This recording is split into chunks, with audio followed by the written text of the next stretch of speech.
priver le Mali de toutes ses sources d'approvisionnement, de ses marchandises et de ses biens dûment acquis.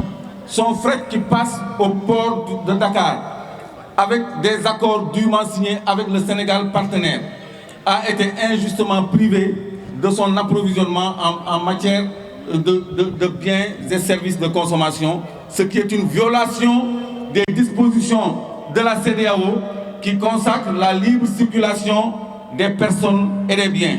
Première violation. Deuxième violation, on a utilisé un instrument monétaire d'intégration.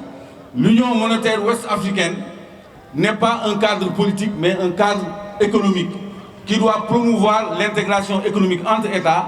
C'est cet État qui a consacré de façon criminelle le gel des avoirs du Mali, contrairement à tous les textes de référence communautaires.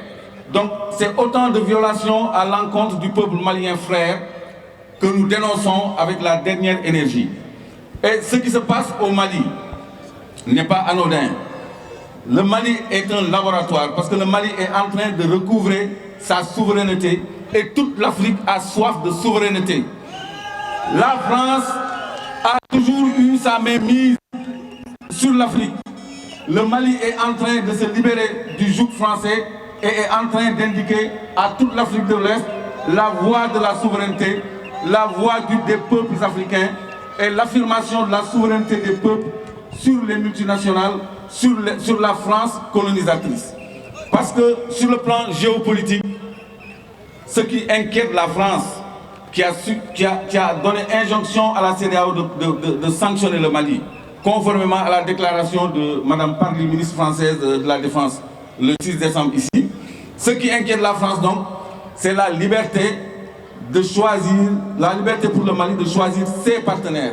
Et le partenaire russe fait peur parce que c'est des gens qui viennent vous offrir une coopération gagnant-gagnant et qui viennent vous appuyer sur le plan logistique et militaire. Parce que si c'était le terrorisme qui avait préoccupé la France, il y a longtemps qu'elle aurait dû régler ce problème parce que les rapports de force militaires sont en sa faveur. Mais ce sont les biens maliens, les richesses du sol et du sous-sol malien qui poussent la France à vouloir diviser le Mali en deux, détacher le nord du reste du Mali, parce qu'il y a l'or, l'uranium, le tungstène et le lithium qui sont là-bas en plus du pétrole, et ils sont en train de semer la zizanie un peu partout pour asseoir leur hégémonie au Mali, et le Mali s'est libéré de ce joug. Le Mali a donné injonction aux armées étrangères de quitter son sol. Nous, les peuples africains, nous marquons notre désapprobation avec la politique de nos gouvernants que sont les Macky Sall, les Ouattara, etc. Ce qui s'est passé au Burkina est une alerte, est un signe très très très fort. Et donc l'Afrique se libérera et le Mali a donné le ton et tous les États ouest-africains nous emboîteront le pas et la France perdra définitivement pied en Afrique pour nous proposer une coopération gagnant-gagnant.